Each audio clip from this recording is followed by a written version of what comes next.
আসসালামু আলাইকুম। আমি জয় বলছি। সামনে আমাদের কয়েকদিন পরে আমাদের দেশে একটি সাজানো নির্বাচন আছে। তার সাথে আছে একটা গণভোট। আমি জানি আপনারা সবাই ভীষণ বিরক্ত। এই গত 1.5 বছরে যে একটি বিশৃঙ্খল পরিস্থিতি গেছে, কোনো আইন শৃঙ্খলা নেই, অর্থনীতি পড়ে গেছে, কোনো গণতন্ত্র নেই, আপনাদের ভয় থাকতে হয়েছে। আপনারা সবাই বিরক্ত, ভোট দিতে চান যেভাবেই হোক এই সরকার চলে যাক। তবে এই সরকার কিন্তু নির্বাচনের পরে আর থাকছে না। আপনারা ভোট দেন কি না দেন, এই সরকার এমনিও যাচ্ছে অমনিও যাচ্ছে। তবে এই নির্বাচনটি হচ্ছে একটি সাজানো নির্বাচন। এখানে আমাদের দেশের অর্ধেক দলদেরকে বাদ দেওয়া হয়েছে। শুধু আওয়ামী লীগ তো না, যত স্বাধীনতার সপক্ষের দল তাদেরকে বাদ দেওয়া হয়েছে, যত প্রগতিশীল দল তাদেরকে বাদ দেওয়া হয়েছে। শুধুমাত্র বিএনপি জামাতকে ক্ষমতায় বসানোর জন্য এই নির্বাচন হচ্ছে। যেই জামাত আমাদের বাংলাদেশের স্বাধীনতার বিরোধিতা করেছে, যারা আমাদের দেশের 30 লক্ষ মানুষকে হত্যা করেছে, তাদেরকে ক্ষমতায় বসানোর জন্য। আমি জানি আপনারা আরো বিরক্ত রাজনৈতিক সংকটের উপর। আপনারা সংস্কার চান, তবে সংস্কার কিন্তু গায়ের জোরে একতফা করলে টিকে না, ঠিক হয় না।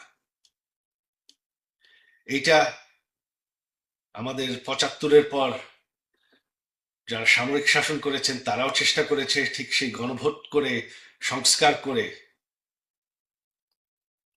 রাজনৈতিক উন্নয়ন আনতে। তাতে কি হয়েছে? তাতে আমাদের গণতন্ত্র আরো দুর্বল হয়েছে। এই গণভোটে পর আমাদের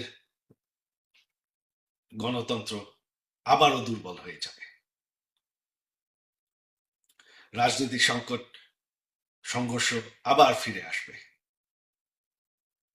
আজ হোক কাল হোক আবারও আন্দোলন হবে, আবারও এরকম পরিস্থিতি ফিরে আসবে।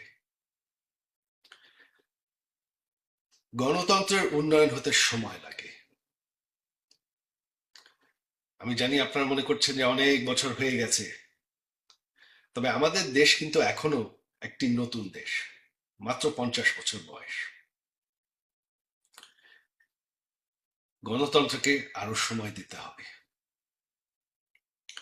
আর সংস্কার করতে হলে সকল মানুষ ভোট নিতে হবে, একতফা করলে হবে না।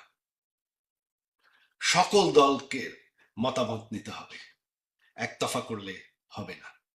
তাতে আমাদের দেশের গণতন্ত্রের, রাজনীতির কোনো উন্নয়ন হবে না। তাই আমার অনুরোধ আপনাদের প্রতি, আওয়ামী লীগকে সমর্থন করেন কি না করেন, বাংলাদেশের ভালো যদি চান, বাংলাদেশের ভবিষ্যৎ যদি নিশ্চিত করতে চান, তাহলে এই নির্বাচনে ভোট দেবেন না। এটা একটা সাজানো নির্বাচন। এখানে রেজাল্ট কি হবে তারা অলরেডি নির্ধার করে বসে আছে।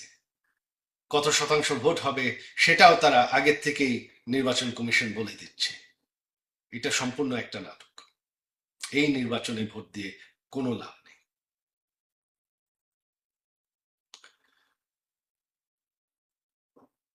তাই আসেন আমরা ঐক্যবদ্ধ হই যে এই সাজানো নির্বাচন আমরা মানব না।